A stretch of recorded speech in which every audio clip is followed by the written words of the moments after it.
자, 아이작 주어고요. 요거 되게 재밌는 겁니다. 재채기를 재채기하다.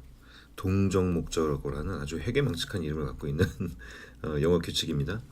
어, 그러니까 영어의 리던던시를 유일하게 허용해주는 케이스죠. 또 타동사가 목적어를 취할 때만 의미 중복을 허용해 줍니다. 예를 들어 dream a dream, 꿈을 꾸다, live a life, 삶을 살다. 그러니까 지금처럼 sneeze a sneeze, 재채기를 재채기하다. 괜찮다는 거죠. 아주 귀여운 재채기고요. 그것도 아기 재채기입니다. 그래서 아이작이 아주 귀여운 아기 재채기를 재채기했다. 그렇게 되겠습니다. 자, 그 다음에는 반응하여 재채기한 겁니다. 그러니까 엄마가 먼저 피카부 까꿍 했다는 거죠.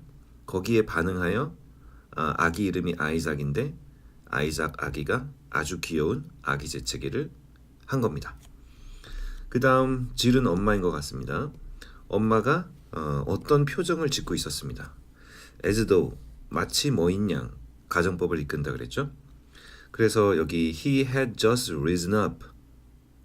이제 요 he는 당연히 누굴까요? 예, 아이작입니다. 아기죠. 엄마는 여자일 테니까 he 아들인가 봐요.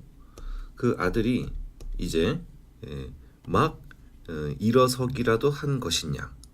엄마의 품속에서 아들이 막 일어서 놓았기라도 한 것이냐. as though, 마치 뭐인 것이냐. 그런 것 같은 엄마의 표정이라는 겁니다. 알겠죠? 그런데 이게 일어서 버렸다 하면 사실 일형식 동사로서 문장은 끝난 거거든요. 그런데 그 뒤에 아주 또 희한한 게 나와 있어요. 다 자란 어른 남자. 그쵸? 다 자란 어른 남자. 이런 걸 우리가 추가 보호라고 하죠. 그러니까 다 자란 어른 남자로 일어나 섰다 이겁니다.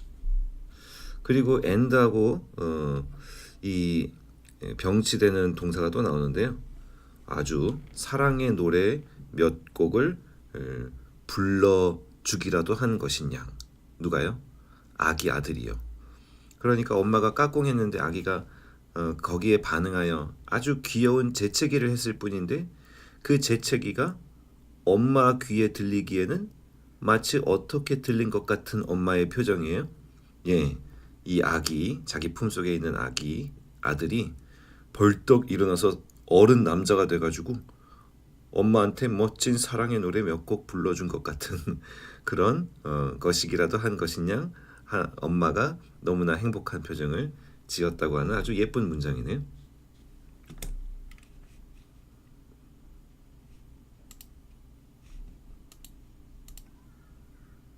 수고했습니다.